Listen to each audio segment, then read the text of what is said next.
Vamos a repetir, ¿no? La piel es un órgano que cubre toda la superficie corporal y en él vamos a evaluar que algunos aspectos, como ser la coloración, la humedad y la untuosidad, el turgor, temperatura, las lesiones primarias y secundarias y los anexos de la piel, como ser los pelos y las uñas.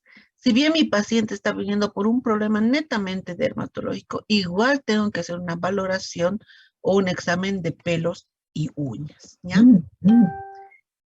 El color, ¿no? El color de la piel va a variar, ¿no? Va a variar de acuerdo a la raza, de acuerdo a la exposición al sol, factores genéticos, etcétera, ¿no?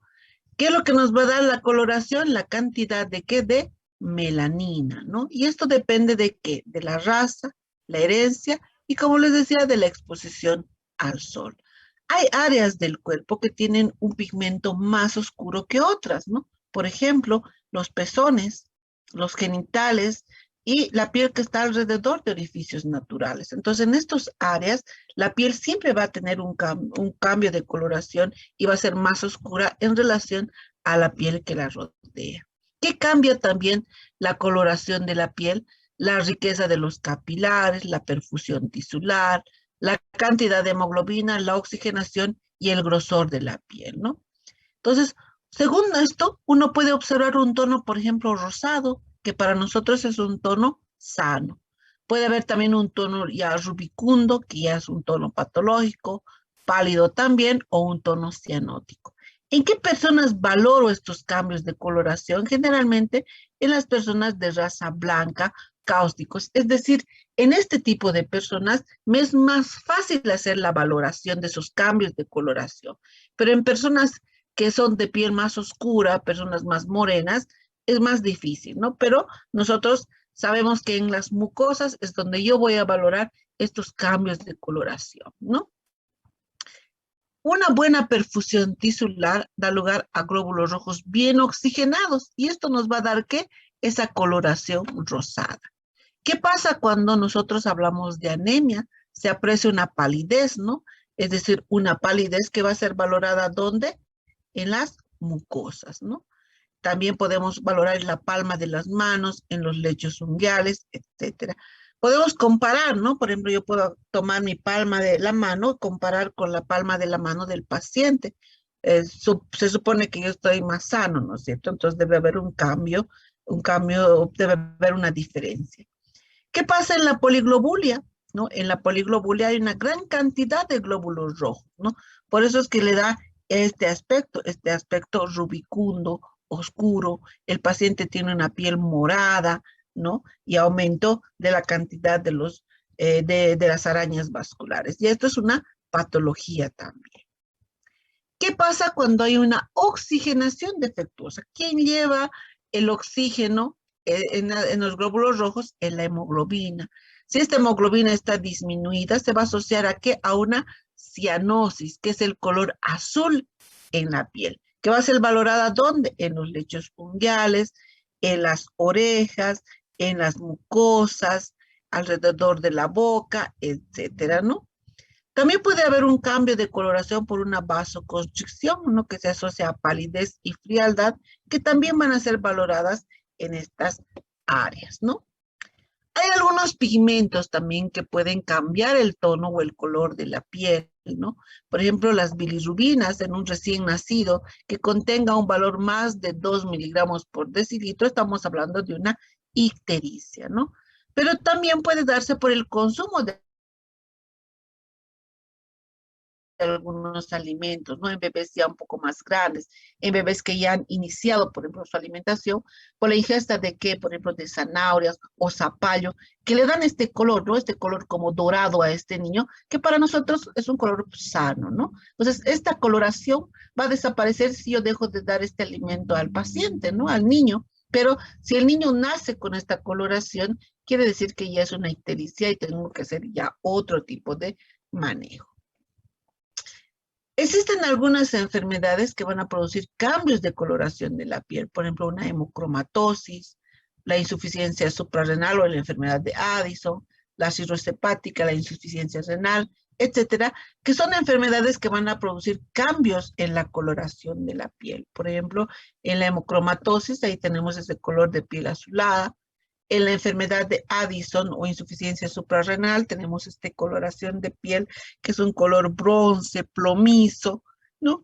Y en las enfermedades hepáticas, la cirrosis, hepatitis, insuficiencias hepáticas, tenemos las ictericias, ¿no? Que van a dar este color amarillo al paciente. Ahora, en paciente con insuficiencia suprarrenal, en estos pacientes que ustedes los ven, por ejemplo, haciendo hemodiálisis, vamos a ver que el color de la piel también cambia, ¿no? Va a ser un color como café sin brillo, un oscuro, algunos dicen como un café sucio, dicen, ¿no?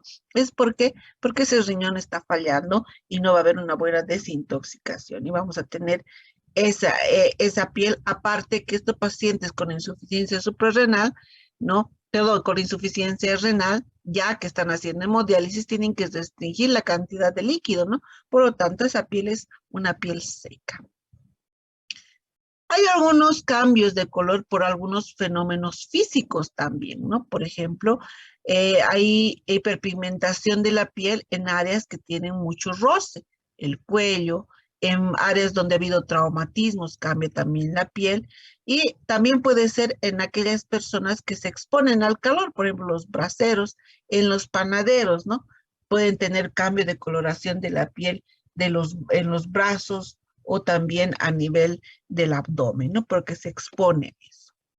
Puede haber cambios de coloración localizados, por ejemplo, en el cloasma gravídico durante el embarazo, ¿no? Puede haber este cambio de coloración que va a perderse, ¿no? Por esto es por alteraciones o por compromiso de los estrógenos, ¿no? También podemos tener este cambio de coloración, un eritema, ¿no? Que es en la parte como alas de mariposa en la cara, una lesión eritematosa, que se presenta en el lupus y es la denominada mariposa lúpica, ¿no? Entonces, estos cambios de coloración también están relacionados con patologías, ¿no? Eh, Opuesto a lo anterior, un exceso de pigmentación, aquí más bien falta del pigmento melanínico, que puede ser genético, donde el paciente nace con una deficiencia de la melanina y hablamos del albinismo, ¿no? O puede ser también una alteración en, en la formación, ¿no? O el emplazamiento del pigmento, etcétera, que se da en el vitiligo, ¿no? Donde va a haber una decoloración en algunas áreas del cuerpo. Empieza, por ejemplo, el vitiligo en las áreas distales, ¿no? En las partes distales de los dedos, alrededor de orificios naturales, la boca, ojos, o en una cicatriz previa, ¿no? Empieza de ahí. Y está relacionada con algunos problemas metabólicos, ¿no? De algunas enfermedades. Cuando veamos vitiligo, vamos a, em, a aclarar mejor. Algo que también tengo que yo valorar es la humedad y la untuosidad. La humedad va a depender de qué, del grado de hidratación que tengo, ¿no es cierto? ¿Quiénes van a dar la humedad? La acción de las glándulas sudoríparas, ¿no? El calor ambiental también aumenta, ¿no? La pérdida de líquidos, aumenta también el estado neurovegetativo, si uno está nervioso, tenso, empieza a transpirar, ¿no? La untuosidad, ¿qué es? La untuosidad es esa condición oleosa, ese brillo que tiene la piel, ¿no? Y generalmente está dado por quienes, no generalmente, está dado por las glándulas sebáceas, ¿no? La falta de humedad, el exceso de untuosidad siempre pueden estar relacionadas con alguna patología. Por ejemplo, el exceso de glándulas sebáceas, el exceso de secreción sebácea está relacionado con una patología que es el acné. El turgor y elasticidad, eso es lo que no quisiéramos perder ninguno, porque el turgor y la elasticidad se va perdiendo también con la edad, ¿no? Es un signo de envejecimiento también, ¿no? Se aprecia la resistencia a hacer un pliegue, ¿no? Puede ser en la clavícula, bajo la clavícula, el antebrazo, y está relacionado también con la hidratación, ¿no? Disminuye también el turgor en personas deshidratadas. La elasticidad, ¿no? Es la rapidez con que este pliegue va a desaparecer y está relacionada con qué, con la cantidad de tejido elástico. Por eso es que si tarda en desaparecer, quiere decir que mi tejido elástico ya está disminuyendo y es un proceso de ¿qué? De envejecimiento, ¿no? Esto es a propósito de un caso, ¿no? En un paciente, ¿no? Que estos grandes obesos, ¿no? Que una característica de la piel es que se va a ir distendiendo, no es tan elástica, que va a ir cediendo y cediendo, y en estos grandes obesos esa piel cede tanto, ¿no? A medida que el paciente sigue engordando, va a seguir cediendo más y más la piel, ¿no? En estos pacientes, en este paciente, por ejemplo, hizo un tratamiento, un bypass gástrico, y bajó, ¿no? Toda esa cantidad de grasa, bajó de peso, pero ¿qué dejó en consecuencia? Estos grandes pliegues, ¿no? De piel que producen, ¿no? Lesiones. Esa piel es una piel que no tiene una buena estructura, no sirve ni siquiera para hacer un trasplante de piel. Miren esa cantidad, esos pliegues.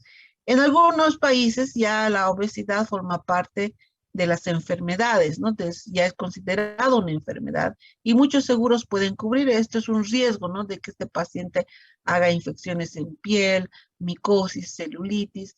Entonces ha sido operado, ¿no? Este paciente se ha retirado toda esa cantidad de piel, ¿no? Y posteriormente, miren, el paciente ha quedado con el cuerpo que él quería, ¿no? Que tuvo, pero por comer demasiado, perdió, pero gracias a la voluntad de este paciente, bueno, se recuperó todo ese,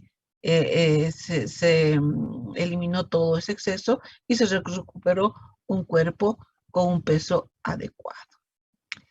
¿Qué valoramos también en la piel? La temperatura, ¿no? Que puede ser estar normal, puede estar aumentada o disminuida. Puede estar aumentada de forma general, por ejemplo, en la fiebre, o localizada, por ejemplo, en las celulitis, ¿no? En los abscesos. Puede estar disminuida, por ejemplo, en una hipotermia, donde va a producir una vasoconstricción, y si esta se mantiene en tiempo, lo que va a producir es una isquemia, sobre todo en extremidades, en las partes más distales, ¿no? Hablemos de las lesiones cutáneas. Esa es la clave para nosotros para hacer diagnósticos, ¿no? De algunas patologías. Hablemos de lesiones cutáneas primarias, lesiones cutáneas secundarias. ¿Qué tenemos que valorar en una lesión, no? Las lesiones, pues vamos a valorar que las características, ¿no? Yo veo, y para mí es una mácula, o es una roncha, o es una pápula, que tengo que ver también cómo evolucionó esta mácula, cómo empezó una pequeña lesión, después se fue agrandando, ¿no? ¿Con qué, dónde se localiza, ¿no? Pueden ser lesiones simétricas, localizadas en la parte central nada más, o en las extremidades, por ejemplo, la varicela.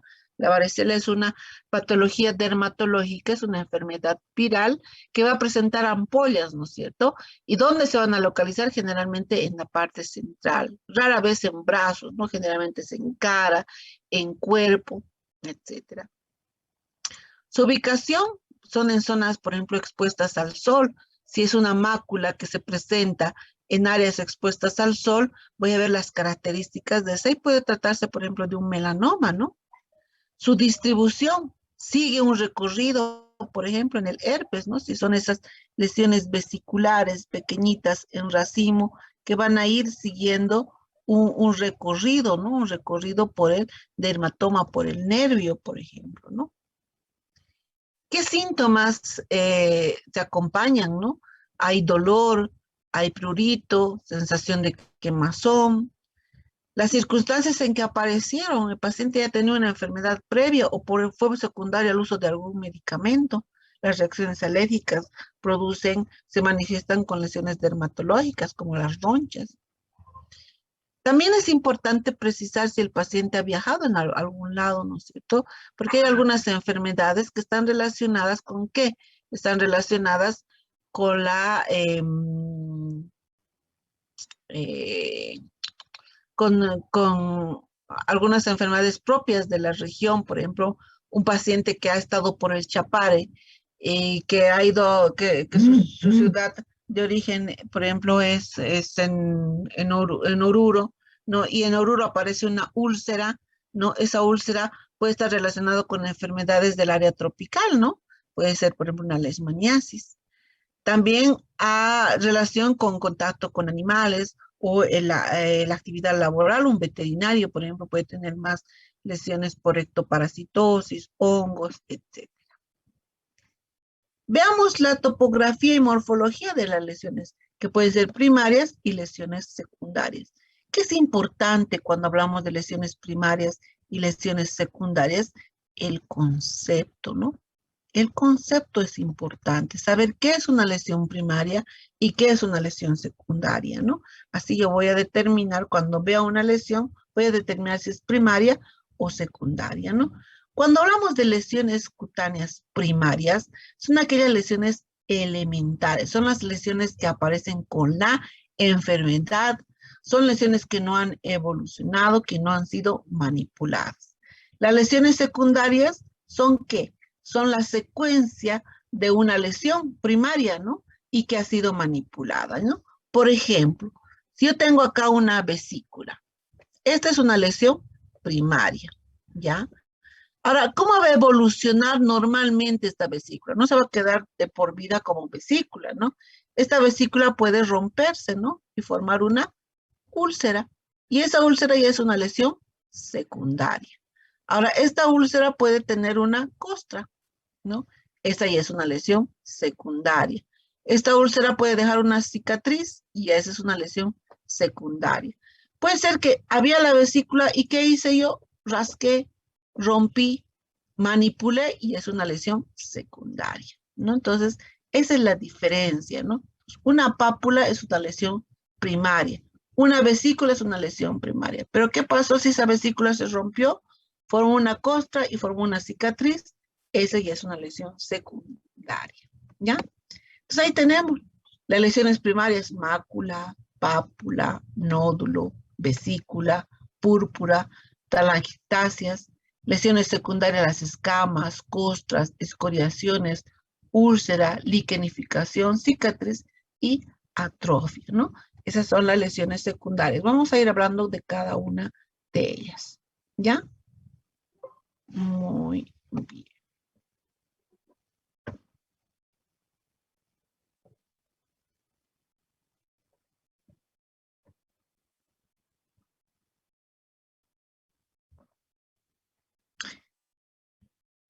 Muy bien, chicos. Ya, vamos a quedar acá y vamos a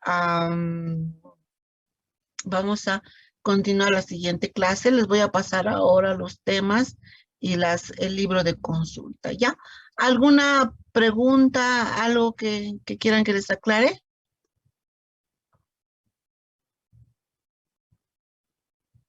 Doctora, ¿solo las diapositivas va a pasar también?